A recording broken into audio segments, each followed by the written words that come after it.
हम लोग अभी डिस्कस करने जा रहे हैं पुल्ली ब्लॉक सिस्टम।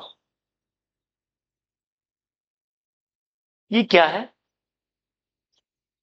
ठीक है, न्यूटन्स लॉ का बुक देखोगे, प्रॉब्लम बुक देखोगे, उसमें ब्लॉक, स्ट्रिंग और पुल्ली के साथ अटैच करके हुए ढेरों प्रॉब्लम है। ठीक है, तो पुल्ली को समझना बहुत जरूरी है। थ्रू आउट मैकेनिक्स में ये काम आने वाला चीज है। तो देखिए, पुल्ली ब्लॉक सिस्टम क्या है, इसको समझते हैं। इस पे हम दो टाइप का क्वेश्चन को डिस्कस कर रहे हैं, दोनों बहुत इंपॉर्टेंट है। देखिए क्या,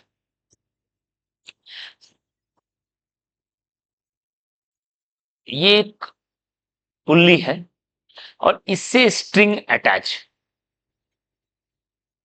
ठीक है, इस पुल्ली को भी हमने किसी सीलिंग से टांग के रखा है। ये स्ट्रक्चर है pulley, pulley block system.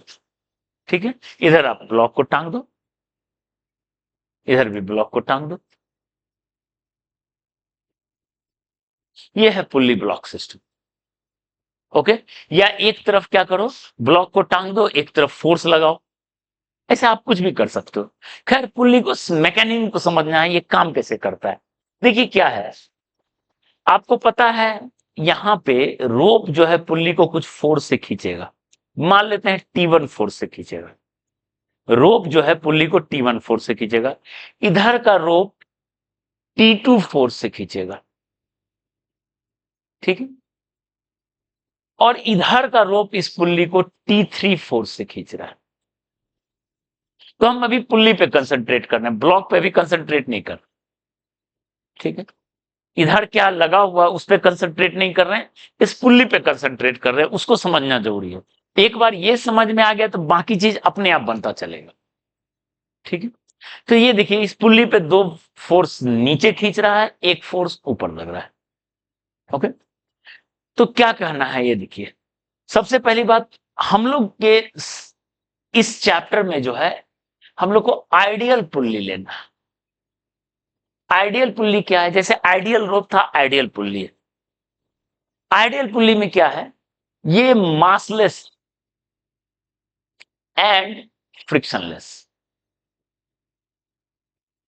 Massless and frictionless, ये है आइडियल पुल्ली। ऑब्वियस है ये एग्जिस्ट नहीं करता है, लेकिन हम आइडियल सिचुएशन को पहले लेके चल रहे हैं। क्योंकि पुल्ली में अगर मास आ गया तो इस चीज को फिर सिचुएशन में दूसरा कॉन्सेप्ट भी लग जाएगा। वो फिर चला जाएगा रोटेशन चैप्टर में, फिर वो इस चैप्टर की बात नहीं रहेगी अगर पुल्ली में मास आ गया तो। ठीक है, फ्रिक्शन आ गया तो और भी कॉम्प्लिकेटेड चीज है, और भी कहानी कॉम्प्लिकेटेड हो जाएगा। इसलिए हम लोग अभी एकदम बेसिक लेवल पे पढ़ रहे हैं, तो हम लोग लेके चलेंगे आइडियल पुल्ली। आइडियल पुल्ली में दोनों, ये मास जो है, दोनों मास जो है नेग्लिजिबल है पुल्ली का, और इसमें फ्रिक्शन भी नहीं है। तो इसकी वजह से क्या होता है, इसकी वजह से ये जो पुल्ली है, ये टेंशन T2 हमने लिया था, ये टेंशन T1। तो इसकी वजह से T1 और T2 बराबर है। पहली बात, दोनों तरफ का टेंशन बराबर है। ठीक है, और ये अगर T3 था तो T3 equal to T1 plus T2। इस दोनों को समझना है हमें। यानी अगर T1 T2 का वैल्यू T मान लेते हैं, सपोज इसको हमने T मान लिया, ये T1 equal to T2 equal to T है, ये इक्वल टू T है। अगर अगर ये T है तो T3 का वैल्यू क्या होगा, T3 इक्वल टू 2T। तो ये सबसे बेसिक चीज है पुल्ली के बारे में। ओके, तो आप बोलोगे सर T1 T2 तो चलो हम एक विजुअलाइज कर रहे हैं, जबकि ये रोटेट वगैरह हो रहा है, कैसे T1 T2 है। तो इस चीज को समझने के लिए हम लोग को रोटेशनल चैप्टर में समझना पड़ेगा। रोटेशनल मैकेनिक्स एक बहुत इंपॉर्टेंट चैप्टर है मैकेनिक्स का, 7th नंबर चैप्टर। ठीक है, वहां समझेंगे ये T1 T2 क्यों बराबर है, उस पॉइंट पे समझेंगे, क्योंकि वो मासलेस है। तो इस लॉजिक को रिलेट कर पाएंगे उस चैप्टर में। अभी क्या हम बता रहे हैं, T3 equal to T1 plus T2। ऊपर का फोर्स इक्वल टू, ये हुआ अपवर्ड फोर्स T3, और ये हुआ T1 प्लस T2। ये हुआ FBD ऑफ पुल्ली का FBD। ठीक है, तो T3 equal to T1 plus T2 हम लिख रहे हैं। अब बोलोगे सर सिंस ये रेस्ट पे, सिंस एट रेस्ट है, इसलिए नेट फोर्स को 0 कर दें। इस लॉजिक से आगे आइए, तो ये बोलना गलत है। Since it is massless, it is massless, ये राइट, मतलब यहां भी मास से ही आ रहा है, massless, so net force is 0, even it may have some acceleration।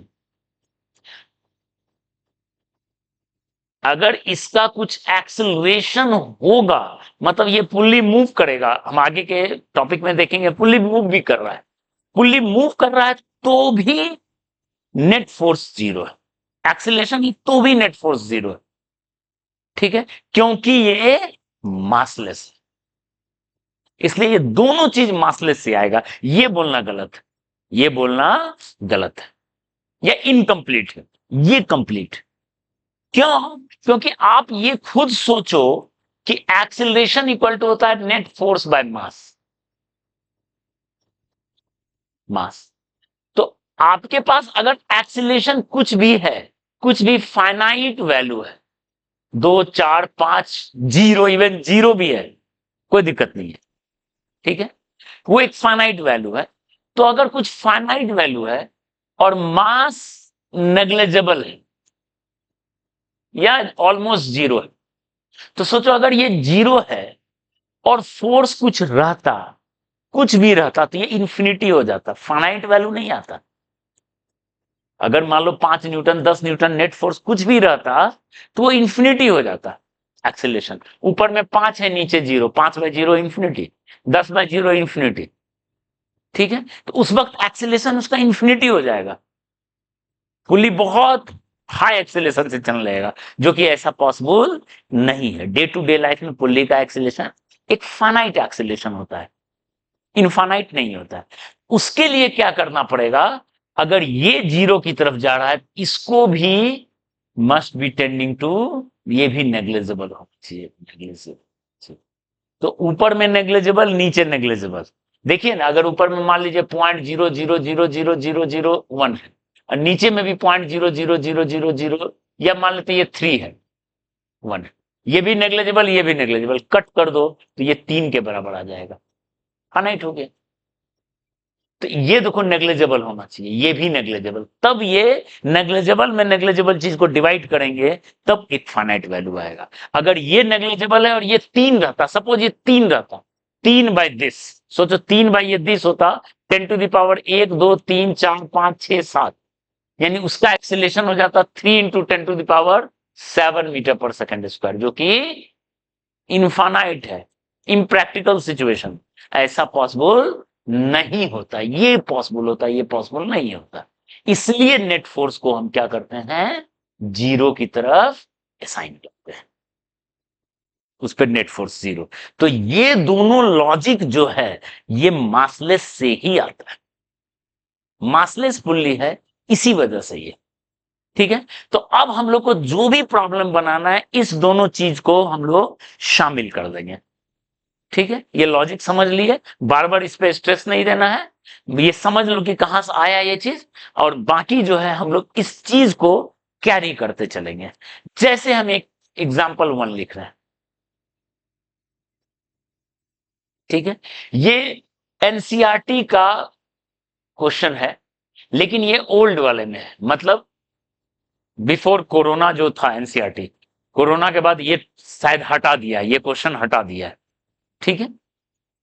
तो ये बहुत अच्छा क्वेश्चन है, जो कि टेंशन पे बहुत अच्छा क्वेश्चन है, पुल्ली को शामिल करते हुए, और यहां नॉर्मल भी शामिल है। देखिए क्या है क्वेश्चन, बहुत डे टू डे लाइफ से रिलेटेड क्वेश्चन है। एक पर्सन जो है यहां पे खड़ा है और एक ब्लॉक को ऐसे टांगे हुए है, ठीक है, किसी क्लिफ पे खड़ा ऐसे टांगे हुए, ठीक है, पकड़े हुए। और दूसरा केस में क्या है,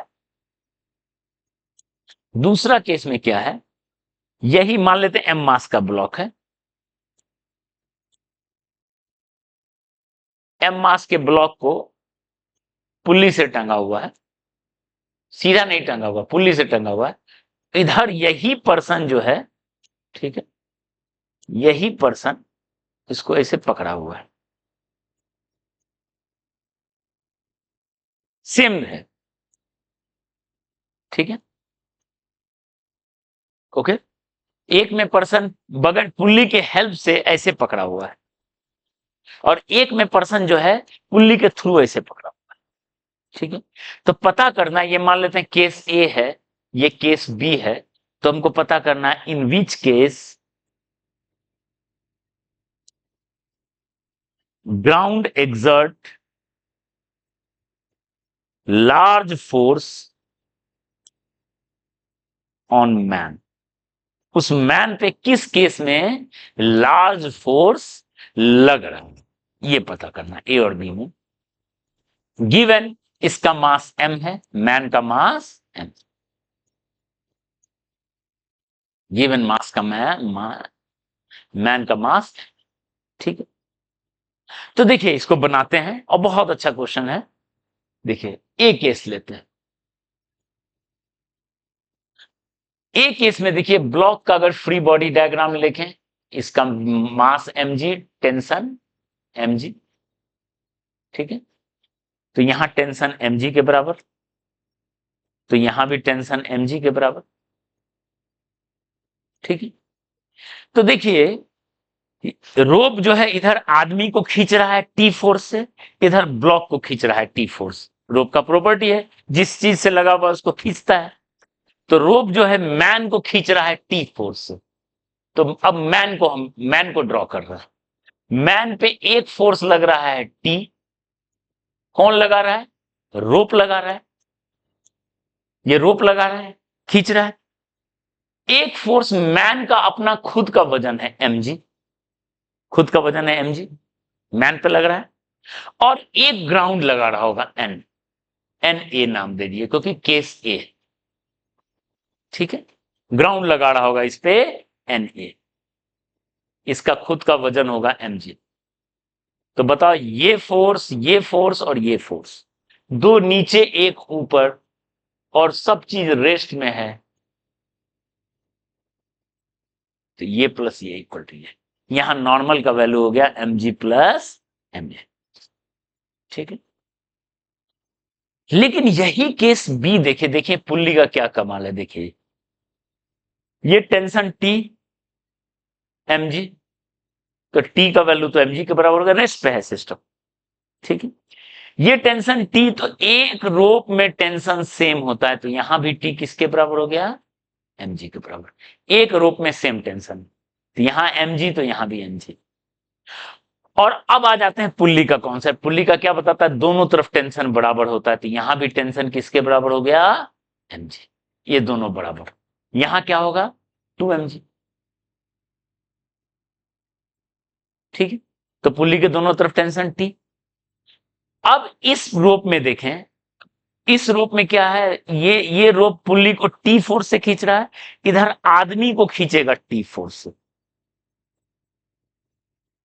देखिए यहां आदमी को रोप नीचे खींच रहा है, और यहां आदमी को रोप ऊपर खींच रहा है, क्योंकि टेंशन का मतलब हुआ रोप किस फोर्स से पुल कर रहा है, अपनी तरफ। यहां रोप अपनी तरफ पुल कर रहा है, यहां रोप अपनी तरफ पुल कर रहा है, ठीक है। तो यहां टेंशन का वैल्यू ऊपर चला गया है, यहां टेंशन का वैल्यू नीचे था, मैन पे जो लग रहा था, जो रोप लगा रहा था मैन पे, वही उसी का डायरेक्शन बदल गया, और वो डायरेक्शन बदलने में मेन रोल प्ले किया ये पुल्ली, ये पुल्ली की वजह से डायरेक्शन बदल गया, ठीक है।